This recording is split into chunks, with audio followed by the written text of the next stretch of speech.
Muy buenos medios días. Antes de comer me voy a, como se dice, a explayar un poco. Está ahora esto en pleno apogeo, lo de la selectividad en los colegios.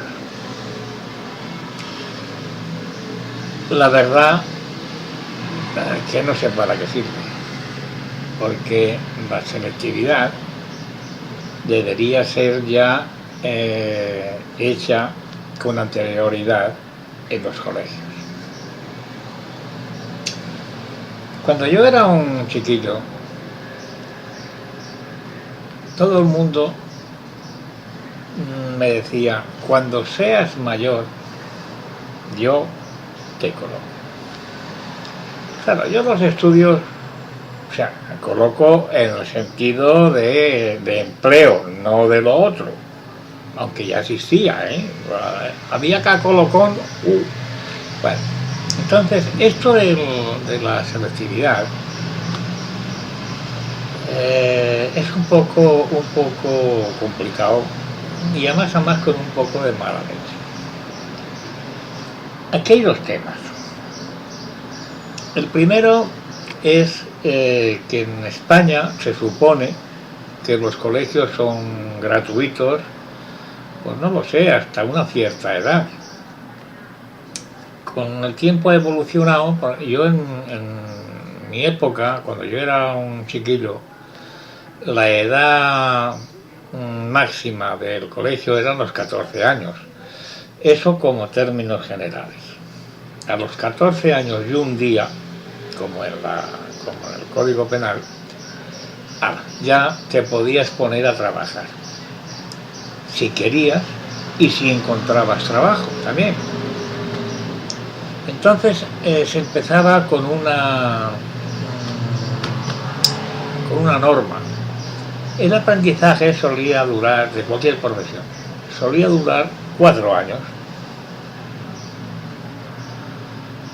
Y a los 4 años, o sea, a los 18, ya eras oficial de tercera. Bueno, eras, si pasabas las pruebas, porque claro, yo he conocido personas que se han muerto de aprendices, porque es que eran brutos de solemnidad. Como peones, una verdadera maravilla. Como oficiales, un desastre. Entonces, claro, si esto lo aplicamos a que una persona, un ser humano, de estos que van por ahí de dos patas, porque los hay muchos de 4 patas, porque hasta los burros les rebuznan.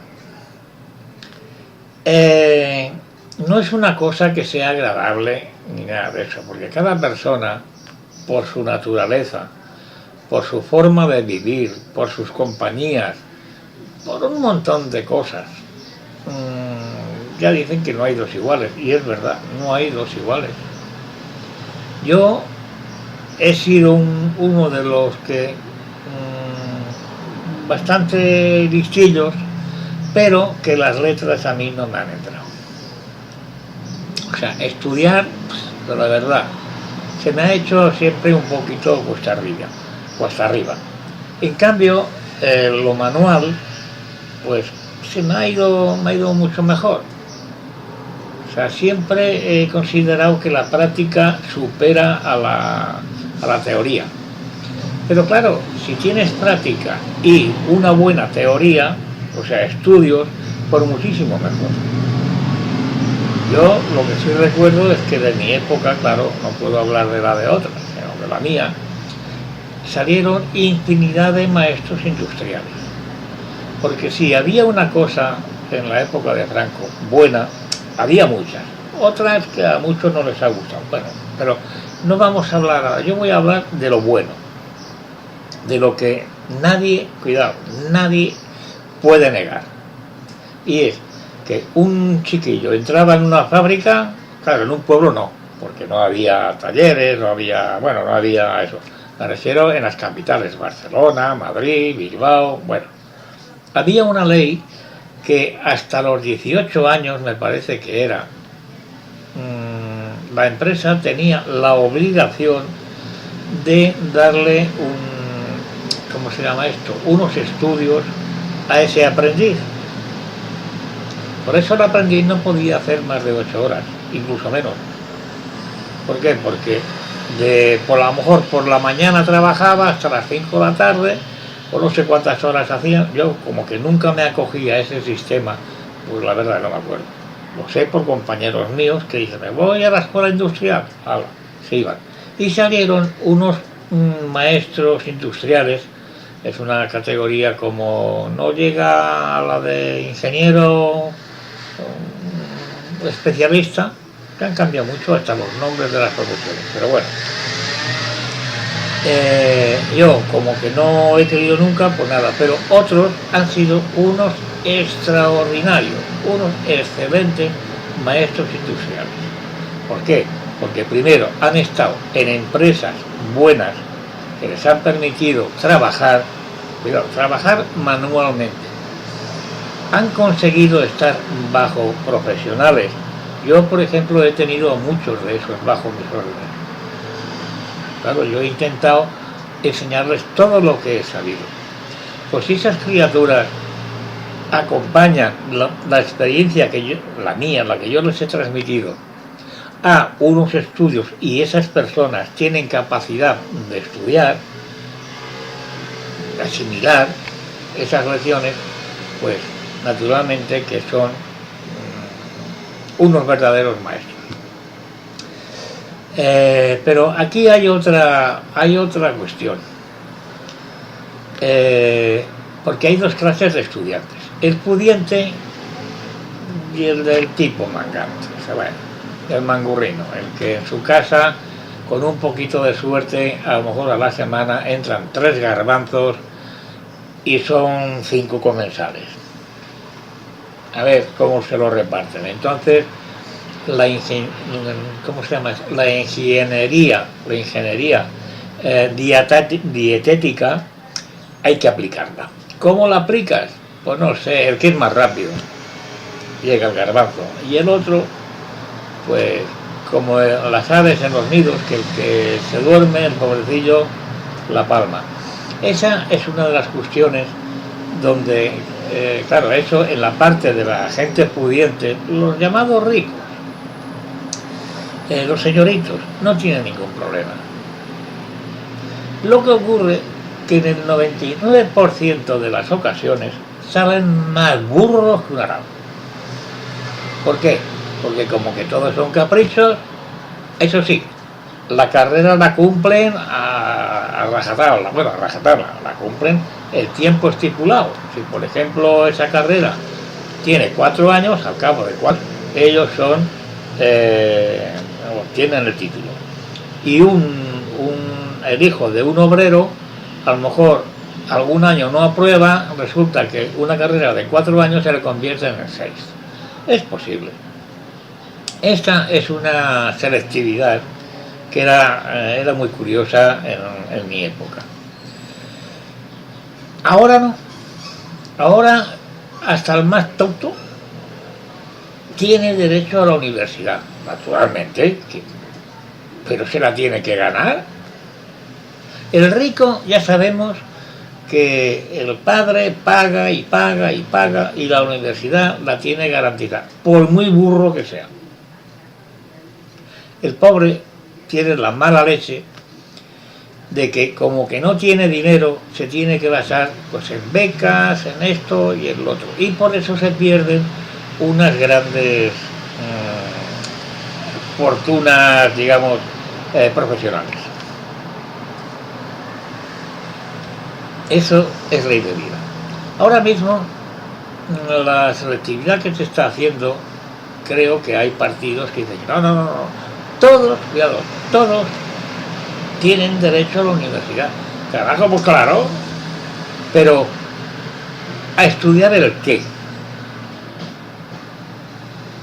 Porque lo mismo que en la gente, digamos, menos pudiente, hay muchos que dicen, no, yo no quiero ser oficial de tercera, segunda, lo que sea.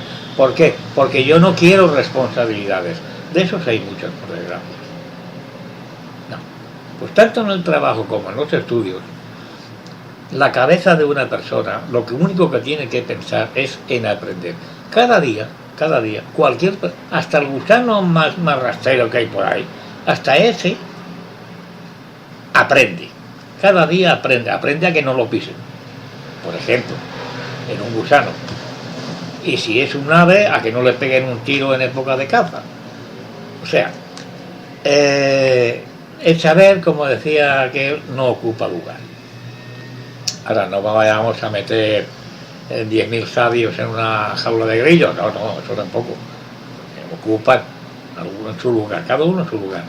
Pero es muy bueno pensar, desde pequeños, enseñarles tanto al rico como al pobre. Porque, por ejemplo, el rico, el padre tiene una fábrica, pues bueno, hijo, a trabajar a la fábrica. Y si mientras tanto vas estudiando algo, a lo mejor al cabo de, no sé, 25 o 30 años de trabajo, no de vida, no, de trabajo, a lo mejor el hombre consigue ser encargadillo de un taller. ¿Por qué? Porque el padre es el propietario del taller. Entonces, claro, no lo va a tener barriendo el taller, que muchos se lo merecen. Eso es lo que yo no estoy de acuerdo, en ese tipo de igualdad. No, igualdad no es nadie. Igual pueden ser 2 gotas de agua y lo dudo. Pero bueno, yo con esto lo que sí quiero decir es que ahora, como que están elecciones también, elecciones para las generales, como que en las otras no se han puesto de acuerdo, ahora todos prometen no sé qué, no sé cuánto. Ayer vi un debate entre Fernández Díaz y otra aquí en Cataluña.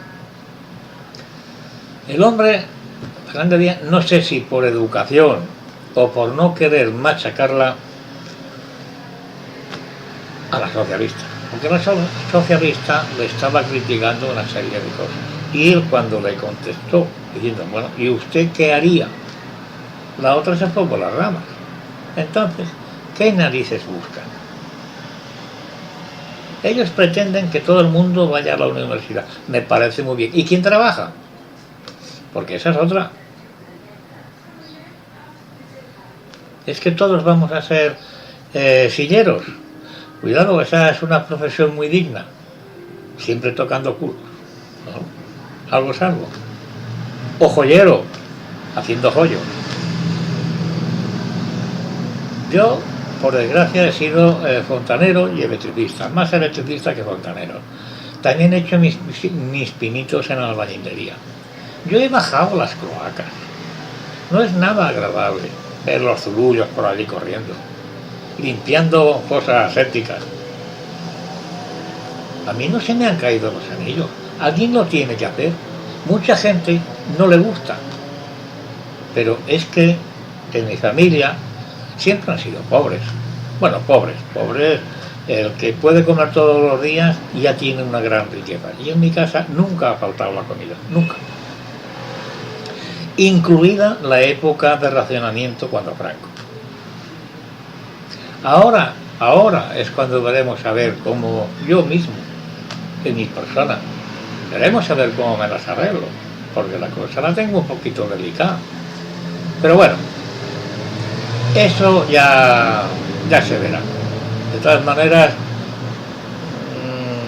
aunque es un poco difícil porque yo en una ocasión estaba detenido en la comisaría en la vía Vallecana y había uno, bueno, nosotros íbamos una torta impresionante. Otro compañero mío y yo. Y él se extrañaba de que había uno allí que venía con un saco de tocino. Sí, de tocino. Y le dijo al policía de todo. No dejó un familiar sin nombrar, ni uno. Me parece a mí que se cagó hasta con el gato. Y el policía decía, y este tío, mira que lo voy a dar, pero no le dio. Y yo le pregunté, pero es que dice, no, si este viene todos los inviernos. Cuando hace un poquito de frío, dice, ala, entonces lo meten 5 o 6 meses, porque entonces existía eso de la quincena y bueno, en fin, ha habido gente que con el rollo de la quincena se ha pasado más de 20 años en la cárcel. pero por ese motivo, principalmente entre los vagabundos. Cuando se veían perdidos, ala, le soltaban una parrafada a un policía y Santas Pascuas, a la cárcel. El juez lo metía, jamás ya lo sabía, es que ya ni juicio, decía, venga tú, ala, al chiquero. O sea, ese es un...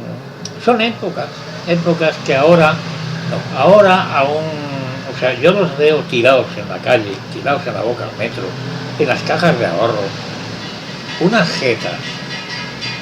Hay que echarle... Muchos son españoles que esos no han querido trabajar en su vida. Otros, por desgracia, se han visto obligados porque se han quedado arruinados por responsables. Pero bueno, es que hay de todo. Pero de eso a que todo el mundo tenga una carrera, a mí me parece muy bien, fabuloso. Mejor que te venga un tío a arreglar la caldera y sea ingeniero en calefacción o en lo que sea, a que no te venga, como hay muchos, por ejemplo los argentinos, que todos enseguida son doctores de nada, porque no saben ni bueno, algunos también. He tenido algún ingeniero, bueno, he estado a las órdenes de algún ingeniero y han sido, bueno, pero abundan pocos. Esta es la verdad. No digo argentinos, sudamericanos o... En fin, lo que ocurre es que el que tengas una profesión o una carrera no te da derecho a no trabajar en otro asunto. Porque, por ejemplo, el sembrar patatas hoy día hay eso, pero hay zonas donde se siembran las patatas todavía a mano. Pues allí un ingeniero es donde sabe y puede aprender cómo se siembran esas patatas y que esa cosecha sea superior. Lo que no puede hacer es ponerle el libro allí al lado de la mata y al lado, y que la patata crezca. Dice una patata, dice unos garbanzos, lentejas, etcétera, etcétera, etcétera. Bueno, o sea, todos los etcéteras que usted quiera. Ese es el problema de la selectividad. La selectividad sirve porque en eso la naturaleza es muy sabia. Cuando un árbol se tuerce, ya no lo endereza. ¿Por qué? Porque se debe dar por vencida, digo yo.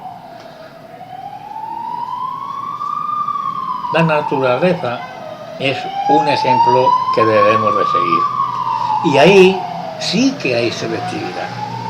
Los mejores, como los árboles, son los que van en busca del sol, los que más crecen. Eso no significa que los más bajitos sean peores, no. Porque tienes, por ejemplo, los chaparros, las encinas. Hay una raza de encinas que les decimos chaparros, esos levantan como mucho un par de metros del suelo. Y eso es más duro que la carne pescuezo. Y no solamente eso, hay arbustos, el brezo, por ejemplo, que es de lo que se hacen las pipas de fumar, que es una madera durísima. Te arrean un leñazo con eso y te arran la cabeza. Pues esa madera va muy apreciada y sin embargo son bajitos. O sea, la estatura no significa lo mismo que los estudios, que si eres más rico sabes más y si eres más pobre sabes menos. No. Lo que ocurre que la selección o la selectividad tiene que ser muy selectiva. Coger a los mejores. Lo mismo que ocurre con un gobierno. Ahora mismo andan a la greña, con las elecciones, el Rajoy, el Pedro Sánchez, el Coletas del Pedro Iglesias, o el Pablo Iglesias, el Albert Rivera, y no sé si hay algún otro por ahí metido también en el ajo, pero bueno. No, señor, lo que no se puede hacer es, tú te quitas para ponerme yo. No, hombre, no, gánatelo, pero gánatelo con estudios, y con esfuerzo, y con práctica. Entonces, cuando seas lo suficientemente práctico, hala, porque si en una empresa vas a trabajar y metes la pata, pagas las consecuencias. Cuidado, que no solamente es decir, te despiden. No, no, no, no. Según qué empresas pagan las consecuencias, y de muy mala manera, por cierto. Pues en política también tiene que haber una responsabilidad. ¿Qué es eso de pagar con responsabilidad política? No, no, no, no, no. Hay que pagar con responsabilidad profesional. Eso también es selectividad. Y a ver si de una puñetera vez estos 4 mantas me refiero, mantas, se ponen de acuerdo por lo menos para gobernar decentemente, y que quiten un montón, cuidado, un montón de leyes que hay que les favorece solo y exclusivamente a ellos. A los demás, al que trabaja todos los días, el que tiene la suerte hoy día de tener trabajo, a ese que se cubra. No. Eso es otra selectividad. El idioma, y acabo. Este vídeo ya me está resultando un poquito más largo de lo normal, pero bueno, el idioma. ¿Por qué narices no implanta obligatoriamente el idioma español o castellano, que en realidad es el castellano, en todo el territorio español, y la comunidad que tenga un idioma propio, como es Cataluña? Bueno, los vascos, es que esos ni ellos mismos se entienden, porque ese idioma es más raro que la leche. Pero bueno, el gallego, que más bien parece portugués, bueno, vale, si es que a mí me gustaría saber, por ejemplo, el caló, algo sé, pero muy poco. Solo por una cuestión. Cuando me hablan, por ejemplo, en catalán o en gallego o en vasco, contestarles en caló, que ellos seguro que la mayoría no lo entienden. Además, eso se ve enseguida, porque yo aquí me encuentro, yo vivo en Barcelona, y me encuentro sudamericanos o moros, o sea, moros marroquíes, que me preguntan cosas en catalán. Claro, yo los veo al aspecto y les digo, no comen pan, que no sé lo que he dicho, pero bueno, ha quedado muy fino, ¿a que sí? Pues que les conteste su padre, si es que tienen, que la mayoría supongo que no, han nacido, o sea, sembrados por ahí, de un embrión, de una pata en los cojones a su padre, y le ha salpicado el semen, y de ahí han nacido esos. Bueno, ya en España veremos a ver cómo acaba lo de la selectividad. Gracias por aguantar este tostón y buenas tardes.